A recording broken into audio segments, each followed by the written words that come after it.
তোমাদের রঘুবংশম চতুর্দশ স্বর্গের ব্যাখ্যাগুলো হচ্ছিল, দুটো ব্যাখ্যা হয়েছে, আজকে 3 নম্বর ব্যাখ্যা। রাজস্বী বংশস্য পয়দ বাতাত ইব দর্পণস্য, এইটা ব্যাখ্যা দেওয়া ছিল, এটা বলো। ব্যাখ্যা পদ্ধতি পানি বরপুত্র মহাকবি কালিদাসের রঘুবংশ মহাকাব্যে সীতা পরিত্যাগ নামক চতুর্দশ স্বর্গ থেকে নেওয়া হয়েছে। জোরে বলো একটু। রাজা রামচন্দ্র ভদ্র নামক চরের কাছ থেকে জানতে পারলেন যে পুরবাসীরা রাক্ষস গৃহবাসিনী সীতা দেবীকে গ্রহণের জন্য তা নিন্দা করছে। এই সংবাদের আঘাতে তিনি প্রথমে ভীষণভাবে মর্মাহত ও কিংকর্তব্য বিমূঢ় হয়ে পড়লেন, কিন্তু পরে যশোধন রামচন্দ্র অপযশ দূর করতে অনন্যোপায় হয়ে পড়লেন। শেষ পর্যন্ত কি করলেন?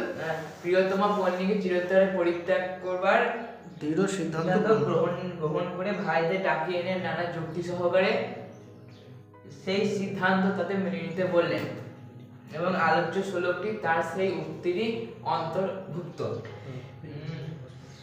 রামচন্দ্রের বংশের উৎপত্তি হয়েছে মহাপবিত্র সূর্য থেকে।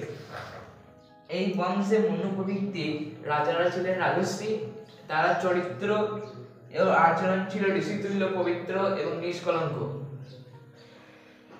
রামচন্দ্র নিজেও ছিলেন সদাচারী পবিত্র চরিত্র, তার আচরণে বা চরিত্রে কোনো মালিন্য কলুষতা নেই। অথচ